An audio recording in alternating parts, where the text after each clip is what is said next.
ಮೊನ್ನೆ ಅಷ್ಟೇ ಒಂದು ಹೆಮ್ಮೆಯ ವಿಚಾರ ಹೊರಬಿದ್ದಿತ್ತು ಇಡೀ ದೇಶಕ್ಕೆ, ಅದರಲ್ಲೂ ಕನ್ನಡಿಗರಿಗೆ ಹೆಮ್ಮೆ ಆಗುವಂಥ ವಿಚಾರ. ಖೋ ವಿಶ್ವಕಪ್ ಅನ್ನು ಗೆದ್ದುಕೊಂಡು ಬಂದಿತ್ತು ನಮ್ಮ ಭಾರತ ತಂಡ. ಈ ತಂಡದಲ್ಲಿ ಚೈತ್ರ ಕನ್ನಡತಿ ಇದ್ದಳು, ಪ್ರತಿಕ್ರಿಯೆ ಕೊಟ್ಟಿದ್ದಾರೆ. ರಿಪಬ್ಲಿಕ್ ಕನ್ನಡಕ್ಕೆ ಮೈಸೂರಿನ ಚೈತ್ರ ಮೊದಲ ಪ್ರತಿಕ್ರಿಯೆಯನ್ನು ಕೊಟ್ಟಿದ್ದಾರೆ. ಗೆಲುವಿನ ಸಂತಸವನ್ನು ಹಂಚಿಕೊಂಡಿದ್ದಾರೆ.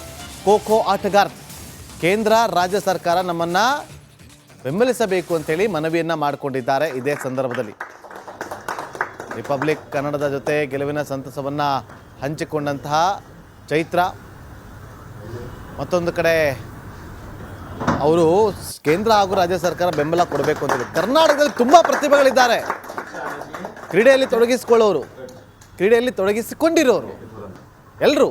ಆದರೆ ಅವ್ರಿಗೆ ಸೂಕ್ತ ರೀತಿಯಲ್ಲಿ ಅವಕಾಶಗಳು ಸಿಗ್ತಾ ಇಲ್ಲ, ಸೂಕ್ತ ರೀತಿಯಲ್ಲಿ ಅವರಿಗೆ ಪ್ರೋತ್ಸಾಹಗಳು ಸಿಗ್ತಾ ಇಲ್ಲ. ಒಬ್ಬೊಬ್ಬರಿಗೆ ಪ್ರೋತ್ಸಾಹ ಸಿಗ್ತಾ ಹೋದ್ರೆ ಪ್ರಮುಖವಾಗಿ ತಮ್ಮ ಫಸ್ಟ್ ರಿಯಾಕ್ಷನ್ ಮೊದಲ ಜಯ ಚೊಚ್ಚಲ ಆಟೋಟೋಪ ಏನಿದೆ ಇದರಲ್ಲಿ ಮೊದಲ ಜಯ ಗಳಿಸಿದ್ರಿ, ಇದ್ರ ಬಗ್ಗೆ ತಮ್ಮ ಒಪಿನಿಯನ್? ಹಾಂ ಸರ್, ತುಂಬ ಖುಷಿ ಆಯಿತು ಸರ್. ಫಸ್ಟ್ ಟೈಮ್ ನಡೆದಿದ್ದು ವರ್ಲ್ಡ್ ಕಪ್ಪು, ಅದರಲ್ಲಿ ಫಸ್ಟು ವಿನ್ನರ್ಸ್ ಆಗಿದ್ದೀವಿ, ಅದು ತುಂಬ ಖುಷಿ ವಿಷಯ. ಮತ್ತು ಖೋ ಎಲ್ಲ ಹೇಳ್ತಿದ್ರು ಇದು ಹಿಂದೆ ಇದೆ ಗೇಮು, ಇನ್ನೂ ಮುಂದೆ ಹೋಗಿಲ್ಲ, ಯಾಕೆ ಆಡ್ತೀರಾ ಅಂತ. ಅವರೆಲ್ಲರಿಗೂ ಹೇಳೋದೇನಂತಂದರೆ ಖೋ ತುಂಬ ಹೈ ಲೆವೆಲ್ ಬೆಳೀತಿದೆ, ನೆಕ್ಸ್ಟು ಒಲಿಂಪಿಕ್ಕು ಕೂಡ ಆ್ಯಡ್ ಆಗ್ತಿದೆ. ಅದಕ್ಕೆ ಎಲ್ಲರೂ ಸಪೋರ್ಟ್ ಮಾಡಿ ಖೋ ಇನ್ನೂ ಜಾಸ್ತಿ ಆಡಿ ಇನ್ನೂ ಹಲವು ಮುಂದೆ ಬರುವಂಥ ಮಕ್ಕಳಿಗೆ. ಜೊತೆಗೆ ಸರ್ಕಾರದಿಂದ ಹಲವು ಸವಲತ್ತುಗಳನ್ನು ತಾವು ಕೇಳಿದ್ರಿ. ಯಾವ್ಯಾವ ಸವಲತ್ತುಗಳು ಬೇಕಾಗುತ್ತೆ ತಮಗೆ, ಅಂದರೆ ತಮ್ಮ ಫ್ಯೂಚರ್ಗೆ ಅನ್ನುವಂಥದ್ದು ಕೇಂದ್ರ ಮತ್ತು ರಾಜ್ಯ ಸರ್ಕಾರದ? ಹಾಂ ಸರ್, ಅಂದರೆ ಎಲ್ಲ ಸರ್ಕಾರನೂ ಕೂಡ ನಮ್ಮ ಟೀಮ್ಮೇಟ್ಸ್ ಎಲ್ಲ ಸ್ಟೇಟ್ ಸರ್ಕಾರಗಳು ಕೂಡ ಎಲ್ಲರಿಗೂ ಎ ಗ್ರೇಡ್ ಜಾಬ್ ಅನೌನ್ಸ್ ಮಾಡಿದ್ದಾರೆ, ಮತ್ತು ಕ್ಯಾಶ್ ಪ್ರೈಸ್ ಕೂಡ ಅನೌನ್ಸ್ ಮಾಡಿದ್ದಾರೆ. ನಾವು ನಮ್ಮ ಕರ್ನಾಟಕ ಸರ್ಕಾರದಲ್ಲಿ ಏನು ಕೇಳ್ಕೊಳ್ಳೋದು ಅಂತಂದರೆ, ಇನ್ನೂ ನಮ್ಮ ಕರ್ನಾಟಕ ಸರ್ಕಾರ ಅನೌನ್ಸ್ ಮಾಡಿಲ್ಲ, ಅವ್ರಿಗೆ ಮನವಿ ಮಾಡ್ಕೊಳ್ತಿದ್ದೀವಿ ಸರ್. ಮುಂದೆ ಬರುವಂಥ ಇವ್ರಿಗೂ ಕ್ರೀಡಾಪಟುಗಳ ನಮ್ಮಿಂದ ಹೆಲ್ಪ್ ಆಗ್ಬೋದು ಅಂತಂದರೆ, ನಾವು ಮಾಡುವಂಥ ನಮಗೀಗ ಸಪೋರ್ಟ್ ಮಾಡಿದ್ರೆ ಕರ್ನಾಟಕ ಸರ್ಕಾರ, ಮುಂದೆ ಕ್ರೀಡಾಪಟುಗಳಿಗೂ ಕೂಡ ಈ ರೀತಿಯ ಅನುಭವ ಆಗ್ಬೋದು, ಒಳ್ಳೆ ಇದಾಗ್ಬೋದು. ಇದರ ಒಂದು ಕ್ಯೂರಿಯಾಸಿಟಿ ಏನಂದರೆ, ಹಳ್ಳಿಯಿಂದ ಡೆಲ್ಲಿಗೆ ಹೇಗೆ ಬಂದೆ, ಈ ಹಿಂದೆ ಯಾವ ಅಂದರೆ ರಾಜ್ಯ ಮಟ್ಟದಲ್ಲಿ ಅಥವಾ ತಾಲೂಕು ಮಟ್ಟದಲ್ಲಿ ಜಿಲ್ಲಾ ಮಟ್ಟದಲ್ಲಿ ಆಡಿದ್ರ, ಇದ್ರ ಬಗ್ಗೆ ಸಾಕಷ್ಟು ಕ್ಯೂರಿಯಾಸಿಟಿ ಇದೆ. ಹಾಂ ಸರ್, ನಾನು ಫಸ್ಟು ಹೋಬ್ಳಿ ಲೆವೆಲಿಂದ ಕೂಡ ಆಡಿದ್ದೀನಿ, ಹೋಬ್ಳಿ ತಾಲೂಕು, ಡಿಸ್ಟಿಕ್ಕು ಮತ್ತು ಸ್ಟೇಟು ಕೂಡ. ನಾನು ಫಸ್ಟ್ ನ್ಯಾಷನಲ್ಸ್ ಆಡಿದ್ದು 2013 ಸ್ಕೂಲ್ ಗೇಮ್ಸ್ ಆಡಿದ್ದು, ಅದು ಫಸ್ಟ್ ನ್ಯಾಷನಲ್ ಸರ್. ಅಲ್ಲಿಂದ ಇಲ್ಲಿ ತನಕನೂ. ಮತ್ತೊಂದು ಕಡೆ ಗೌತಮ್ ಕೂಡ ರಿಪಬ್ಲಿಕ್ ಕನ್ನಡದ ಜೊತೆಯಲ್ಲಿ ಗೆಲುವಿನ ಸಂತಸವನ್ನು ಹಂಚಿಕೊಂಡಿದ್ದಾರೆ. ರಿಪಬ್ಲಿಕ್ ಕನ್ನಡಕ್ಕೆ ಬೆಂಗಳೂರಿನ ಗೌತಮ್ ಪ್ರತಿಕ್ರಿಯೆ ಕೊಟ್ಟಿದ್ದಾರೆ. ನಮ್ಮ ಪ್ರತಿಭೆಯನ್ನು ಸರ್ಕಾರ ಪ್ರೋತ್ಸಾಹಿಸಬೇಕು ಅಂತೇಳಿ ಮನವಿಯನ್ನು ಮಾಡಿಕೊಂಡಿದ್ದಾರೆ. ಗೌತಮ್, ಚೊಚ್ಚಲ ವಿಶ್ವಕಪ್ ಮೊದಲ ಜಯ ಇದನ್ನು ಹಂಚಿಕೊಳ್ಳೋದಾದರೆ? ಸರ್, ಭಾಳ ಖುಷಿ ಆಗ್ತಿದೆ.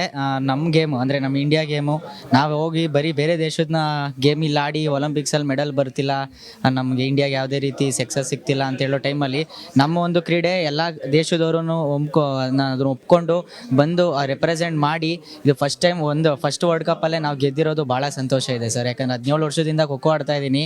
ಈಗ ಯಾರ್ಯಾರು ನಮಗೆ ಖೋ ಬಗ್ಗೆ ಯಾವ ಥರ ಮಾತಾಡ್ತಿದ್ರು ಅವರೆಲ್ಲ ಇವಾಗ ಸೈಲೆಂಟಾಗಿ ನೋಡೋ ಥರ ಆಗಿದೆ. ಅದು ಭಾಳ ಇನ್ನೂ ನನಗೆ ಅಂದರೆ ಪರ್ಸ್ನಲಿ ನಂಗೆ ತುಂಬ ಹೆಮ್ಮೆ ಇದೆ ಸರ್. ನನಗೆ ಈಗ ಸರ್ಕಾರದಿಂದ, ಕೇಂದ್ರ ಹಾಗೂ ರಾಜ್ಯ ಸರ್ಕಾರದಿಂದ ಯಾವೆಲ್ಲ ಉಪಯೋಗಗಳು ತಮಗೆ ಆಗಬೇಕು ಎನ್ನುವಂತಹ ನಿಟ್ಟಿನಲ್ಲಿ?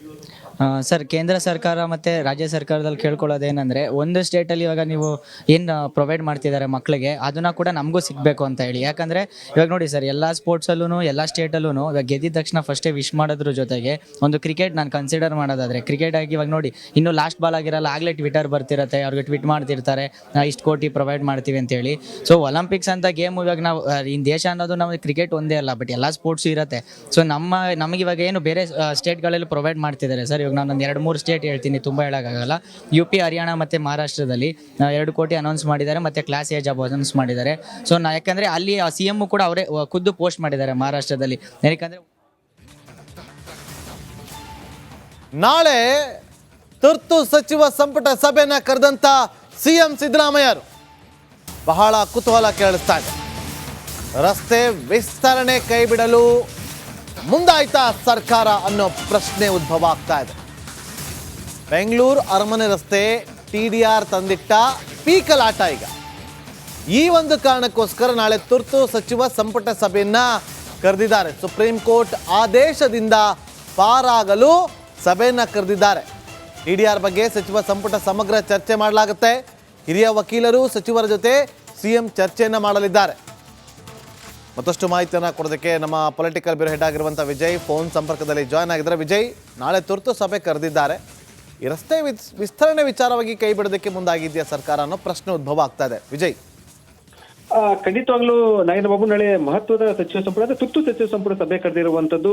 ಯಾಕಂದ್ರೆ ಇದೇ 31ನೇ ತಾರೀಕು ಸಚಿವ ಸಂಪುಟ ಸಭೆ ಕರೆಯಲಾಗಿತ್ತು. ಆದ್ರೆ ಇಂದು ದಿಢೀರ ನಾಳೆ ಸಚಿವ ಸಂಪುಟ ಸಭೆ ಕರೆದಿರುವಂತದ್ದು ಸುಪ್ರೀಂ ಕೋರ್ಟ್ಗೆ ಏನು ಒಂದು ಅಫಿಡವಿಟ್ ಸಲ್ಲಿಸಬೇಕಾಗಿದೆ.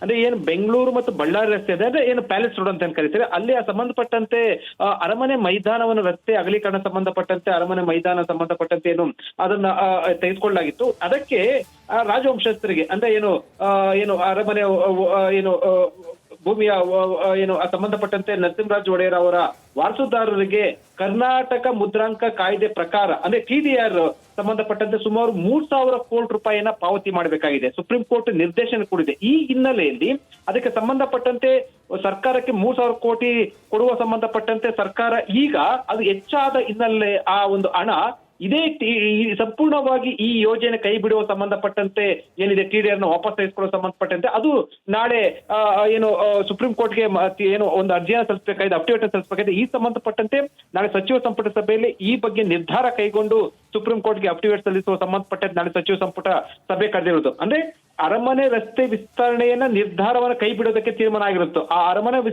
ರಸ್ತೆ ವಿಸ್ತರಣೆ ಸಂಬಂಧಪಟ್ಟಂತ ಆ ಅರಮನೆ ಜಾಗಕ್ಕೆ ಸೇರಿದ ಜಮೀನಿದೆ ಅದನ್ನ ವಶಕ್ಕೆ ತೆಗೆದುಕೊಂಡು ಅದನ್ನ ತೆಗೆದುಕೊಂಡು ಅದನ್ನ ಏನು ಪರಿಹಾರವಾಗಿ 3,000 ಕೋಟಿ ರೂಪಾಯಿ ಕೊಡ್ಬೇಕಾಯ್ತು. ಇದು ಸರ್ಕಾರದ ಬೊಕ್ಕಸಕ್ಕೆ ಹೆಚ್ಚು ಹಣ ಪಾವತಿಯಾಗುವಂತ ಹಿನ್ನೆಲೆಯಲ್ಲಿ ಅದಕ್ಕೆ ಸಂಬಂಧಪಟ್ಟ ಸಂಪೂರ್ಣ ಯೋಜನೆಯೇ ಕೈ ಬಿಡೋದಕ್ಕೆ ತೀರ್ಮಾನ ಆಗಿರುವಂತದ್ದು. ಈ ಬಗ್ಗೆ ಸುಪ್ರೀಂ ಕೋರ್ಟ್ಗೆ ಅಫಿಡವಿಟ್ ಸಲ್ಲಿಸುವ ಸಂಬಂಧಪಟ್ಟ ಸಚಿವ ಸಂಪುಟ ಸಭೆಯಲ್ಲಿ ತೀರ್ಮಾನ ತೆಗೆದುಕೊಳ್ಳುವುದಕ್ಕೆ ಸಂಬಂಧಪಟ್ಟಂತೆ ಸಚಿವ ಸಂಪುಟ ಸಭೆಯನ್ನ ಕರೆದಿರುವಂತದ್ದು. Nagendra Babu. Okay, thank you Vijay ನಿಮ್ಮೆಲ್ಲ ಮಾಹಿತಿಗಾಗಿ.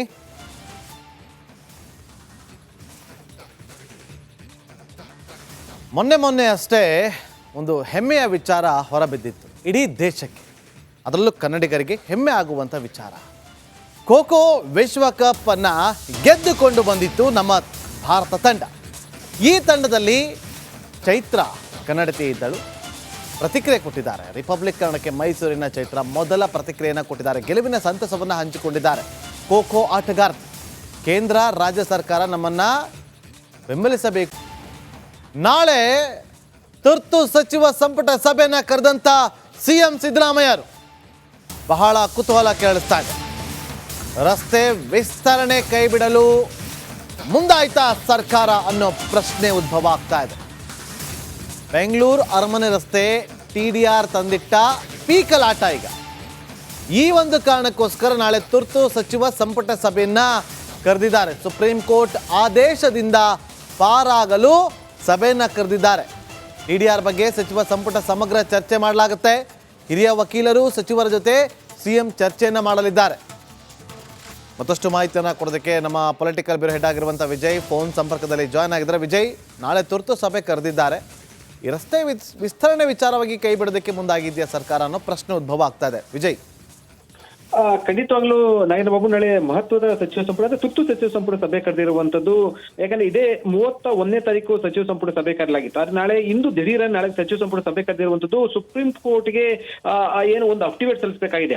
ಅಂದ್ರೆ ಏನು ಬೆಂಗಳೂರು ಮತ್ತು ಬಳ್ಳಾರಿ ರಸ್ತೆ ಇದೆ, ಅಂದ್ರೆ ಏನು ಪ್ಯಾಲೇಸ್ ರೋಡ್ ಅಂತ ಕರೀತಾರೆ, ಅಲ್ಲಿ ಸಂಬಂಧಪಟ್ಟಂತೆ ಅರಮನೆ ಮೈದಾನವನ್ನು ರಸ್ತೆ ಅಗಲೀಕರಣ ಸಂಬಂಧಪಟ್ಟಂತೆ ಅರಮನೆ ಮೈದಾನ ಸಂಬಂಧಪಟ್ಟಂತೆ ಏನು ಅದನ್ನ ತೆಗೆದುಕೊಳ್ಳಲಾಗಿತ್ತು. ಅದಕ್ಕೆ ರಾಜವಂಶಸ್ಥರಿಗೆ ಅಂದ್ರೆ ಏನು ಅರಮನೆ ಏನು ಭೂಮಿಯ ಏನು ಸಂಬಂಧಪಟ್ಟಂತೆ ನರಸಿಂಹರಾಜ ಒಡೆಯರ್ ಅವರ ವಾರಸುದಾರರಿಗೆ ಕರ್ನಾಟಕ ಮುದ್ರಾಂಕ ಕಾಯ್ದೆ ಪ್ರಕಾರ ಅಂದ್ರೆ TDR ಸಂಬಂಧಪಟ್ಟಂತೆ ಸುಮಾರು 3,000 ಕೋಟಿ ರೂಪಾಯಿಯನ್ನ ಪಾವತಿ ಮಾಡಬೇಕಾಗಿದೆ. ಸುಪ್ರೀಂ ಕೋರ್ಟ್ ನಿರ್ದೇಶನ ಕೊಡಿದೆ. ಈ ಹಿನ್ನೆಲೆಯಲ್ಲಿ ಅದಕ್ಕೆ ಸಂಬಂಧಪಟ್ಟಂತೆ ಸರ್ಕಾರಕ್ಕೆ 3,000 ಕೋಟಿ ಕೊಡುವ ಸಂಬಂಧಪಟ್ಟಂತೆ ಸರ್ಕಾರ ಈಗ ಅದು ಹೆಚ್ಚಾದ ಹಿನ್ನೆಲೆ ಆ ಒಂದು ಹಣ ಇದೇ ಸಂಪೂರ್ಣವಾಗಿ ಈ ಯೋಜನೆ ಕೈ ಬಿಡುವ ಸಂಬಂಧಪಟ್ಟಂತೆ ಏನಿದೆ TDR ನ ವಾಪಸ್ ತೆಗೆದುಕೊಳ್ಳೋ ಸಂಬಂಧಪಟ್ಟಂತೆ ಅದು ನಾಳೆ ಏನು ಸುಪ್ರೀಂ ಕೋರ್ಟ್ಗೆ ಏನು ಒಂದು ಅರ್ಜಿಯನ್ನು ಸಲ್ಲಿಸಬೇಕಾಗಿದೆ, ಅಫಿಡವಿಟ್ ಸಲ್ಲಿಸಬೇಕಾಗಿದೆ. ಈ ಸಂಬಂಧಪಟ್ಟಂತೆ ನಾಳೆ ಸಚಿವ ಸಂಪುಟ ಸಭೆಯಲ್ಲಿ ಈ ಬಗ್ಗೆ ನಿರ್ಧಾರ ಕೈಗೊಂಡು ಸುಪ್ರೀಂ ಕೋರ್ಟ್ಗೆ ಅಫಿಡವಿಟ್ ಸಲ್ಲಿಸುವ ಸಂಬಂಧಪಟ್ಟಂತೆ ನಾಳೆ ಸಚಿವ ಸಂಪುಟ ಸಭೆ ಕರೆದಿರುವುದು. ಅಂದ್ರೆ ಅರಮನೆ ರಸ್ತೆ ವಿಸ್ತರಣೆಯನ್ನ ನಿರ್ಧಾರವನ್ನ ಕೈ ಬಿಡೋದಕ್ಕೆ ತೀರ್ಮಾನ ಆಗಿರುತ್ತೋ ಆ ಅರಮನೆ ರಸ್ತೆ ವಿಸ್ತರಣೆ ಸಂಬಂಧಪಟ್ಟಂತ ಆ ಅರಮನೆ ಜಾಗಕ್ಕೆ ಸೇರಿದ ಜಮೀನಿದೆ ಅದನ್ನ ವಶಕ್ಕೆ ತೆಗೆದುಕೊಂಡು ಅದನ್ನ ತೆಗೆದುಕೊಂಡು ಅದನ್ನ ಏನು ಪರಿಹಾರವಾಗಿ 3,000 ಕೋಟಿ ರೂಪಾಯಿ ಕೊಡ್ಬೇಕಾಯ್ತು. ಇದು ಸರ್ಕಾರದ ಬೊಕ್ಕಸಕ್ಕೆ ಹೆಚ್ಚು ಹಣ ಪಾವತಿಯಾಗುವಂತ ಹಿನ್ನೆಲೆಯಲ್ಲಿ ಅದಕ್ಕೆ ಸಂಬಂಧಪಟ್ಟ ಸಂಪೂರ್ಣ ಯೋಜನೆಯೇ ಕೈ ಬಿಡೋದಕ್ಕೆ ತೀರ್ಮಾನ ಆಗಿರುವಂತದ್ದು. ಈ ಬಗ್ಗೆ ಸುಪ್ರೀಂ ಕೋರ್ಟ್ಗೆ ಅಫಿಡೇವಿಟ್ ಸಲ್ಲಿಸುವ ಸಂಬಂಧಪಟ್ಟ ಸಚಿವ ಸಂಪುಟ ಸಭೆಯಲ್ಲಿ ತೀರ್ಮಾನ ತೆಗೆದುಕೊಳ್ಳುವುದಕ್ಕೆ ಸಂಬಂಧಪಟ್ಟಂತೆ ಸಚಿವ ಸಂಪುಟ ಸಭೆಯನ್ನ ಕರೆದಿರುವಂತದ್ದು Nagendra Babu. Okay, thank you Vijay ನಿಮ್ಮೆಲ್ಲ ಮಾಹಿತಿಗಾಗಿ.